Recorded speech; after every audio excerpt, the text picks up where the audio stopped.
Israel, Iran, America जंग हर दिन गुजरने के साथ साथ शदीद होती जा रही है। लेकिन इस बीच इस जंग में सीधा सीधा इजराइल और अमेरिका पर दबाव बनता नजर आ रहा है। दरअसल इस जंग को अगर उठाकर देखा जाए तो अभी तक इस जंग में ईरान का बहुत ज्यादा नुकसान हुआ, जो दरअसल सच्चाई है।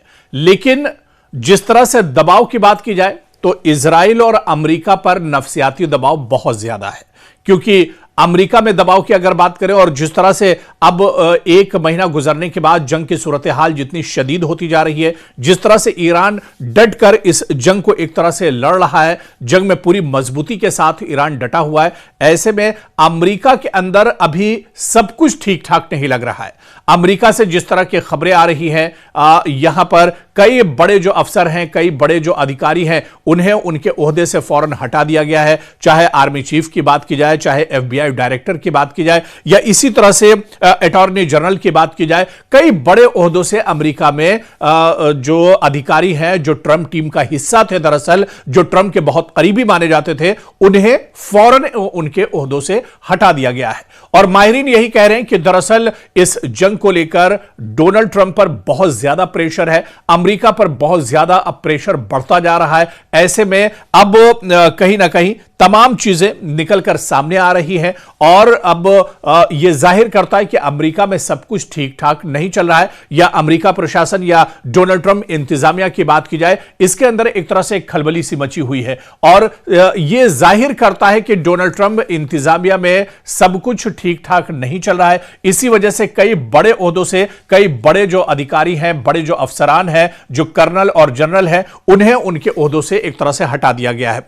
हालांकि माहिरीन इसे दूसरे नजरिए से भी देखते हैं और वो ये बताते हैं कि शायद डोनाल्ड ट्रंप अब इस जंग को लेकर कुछ दूसरी बड़ी प्लानिंग कर रहे हैं, कुछ और रोड मैप एक तरह से तैयार कर रहे हैं। इस वजह से जो बड़े ओहदों पर जो बड़े चेहरे हैं या जो बड़े अफसरान हैं, उनको दरअसल एक तरह से उनकी जिम्मेदारियों से बरी कर दिया गया, हटा दिया गया है। हालांकि अगर पहली नजर में देखिए तो जब से जंग शुरू हुई थी, यही बड़े नाम दरअसल अपने ओहदों पर फाइज थे और अपनी जिम्मेदारियां निभा रहे थे। लेकिन एक महीने की जंग गुजरने के बाद जहां पर अमेरिका पूरी तरह से दबाव में है, डोनाल्ड ट्रंप पर नफसियाती दबाव साफ तौर पर देखा जा सकता है। और जब भी डोनाल्ड ट्रंप प्रेस कॉन्फ्रेंस कर रहे हैं, जब भी डोनाल्ड ट्रंप मीडिया के सामने आ रहे हैं, उस वक्त उनका जो बॉडी लैंग्वेज है वो ये साफ तौर से बताता है कि कहीं ना कहीं अमेरिका दबाव में है, डोनाल्ड ट्रंप एक तरह से दबाव में है इस जंग को लेकर। और इसी वजह से ये बड़े फैसले और बड़े कदम अब अमेरिका को उठाने पड़ रहे हैं।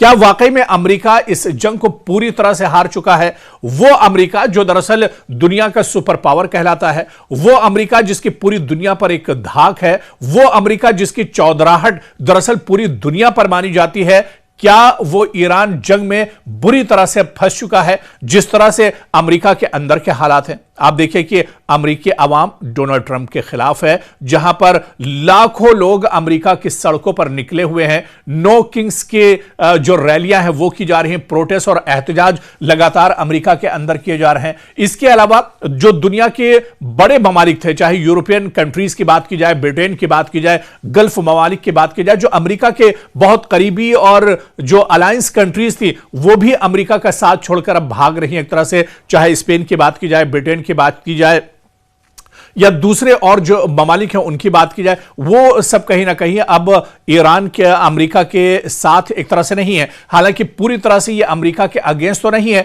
लेकिन अमेरिका के साथ भी नहीं है। और इसी वजह से डोनाल्ड ट्रंप पर एक नफसियाती दबाव एक तरह से बढ़ता जा रहा है। तो ऐसे में माहिरीन यही मानकर चल रहे हैं कि अमेरिका इस जंग में बुरी तरह से फंस चुका है। आप देखिए कि डोनाल्ड ट्रंप कोई हतमी फैसला नहीं ले पा रहे हैं, किसी नतीजे पर इस जंग को लेकर नहीं पहुंच पा रहे हैं। कभी वो कहते हैं कि जंग में और ज्यादा तेजी लाई जाएगी, कभी वो कहते हैं कि जमीन पर अमेरिकी फौजी उतारे जाएंगे, कभी वो कहते हैं कि यह जंग बहुत जल्द एक तरह से खत्म हो जाएगी, कभी उनकी तरफ से यह बयान आता है कि यह जंग लंबी भी चल सकती है। तो दरअसल डोनाल्ड ट्रंप अब पूरी तरह से कंफ्यूजन के शिकार हैं। नफ्सियाती दबाव उनके ऊपर पूरे तौर से देखा जा रहा है और यही वजह है कि अमेरिका के अंदर जो बड़े ओहदों पर जो बड़े अधिकारी हैं, अब उनके न सिर्फ तबादले हो रहे हैं बल्कि उनको ओहदों से एक तरह से हटाया भी जा रहा है। एफबीआई डायरेक्टर को उनके ओहदे से हटा दिया गया, इस्तीफा देना पड़ा है। आर्मी चीफ को एक तरह से फौरन इस जंग के बीच में हटाया गया है। अटॉर्नी जनरल को एक तरह से बर्खास्त कर दिया गया है। तो ये बड़े चेहरे हैं और आर्मी के अंदर भी कई बड़े जनरल और जो कर्नल्स हैं उन्हें एक तरह से अपने ओहदे गंवाने पड़े हैं और उनके ओहदों से इन जनरल और कर्नल्स को एक तरह से हटा दिया गया है। तो कुल मिलाकर ईरान का इस जंग में नुकसान भले ही बहुत ज्यादा हुआ हो, बड़े पैमाने पर ईरान के अंदर जानी और माली नुकसान हुआ है, लेकिन जो वकार और इज्जत की जो मार है जो एक तरह से अमेरिका और इजराइल पर पड़ी है और सबसे ज्यादा इसमें जो पोल खुली है वो दरअसल अमेरिका की खुली है। अमेरिका दरअसल इस जंग के बाद पूरी तरह से पूरी दुनिया के सामने कहीं ना कहीं बेनकाब हो गया है। जितना पावरफुल अमेरिका को माना जाता था, जितनी अमेरिका की रणनीति या उसका जो पूरा मैकेनिज्म और रोड मैप के बारे में अमेरिका पूरी दुनिया में समझा जाता था, जितना मजबूत और ताकतवर, वो तमाम चीजें अब खुलकर सामने आ गई। क्योंकि एक तरफ ईरान जैसी बहुत कमजोर ताकत और दूसरी तरफ सुपर पावर, यानी कोई मुकाबला अमेरिका के सामने ईरान का नहीं था। फिर भी ईरान ने पूरी मजबूती के साथ जंग लड़ी है। एक महीना गुजरने के बाद भी ईरान पूरी तरह से अमेरिका और इजराइल के नाक में दम किए हुआ है और यही वजह है कि अमेरिका और इजराइल के अंदर लगातार अपनी हुकूमतों के खिलाफ अब अवाम उठ खड़े हुए हैं और अवाम लगातार इस जंग को लेकर अपनी ही सरकार पर अब कहीं ना कहीं दबाव बनाते दिख रहे हैं।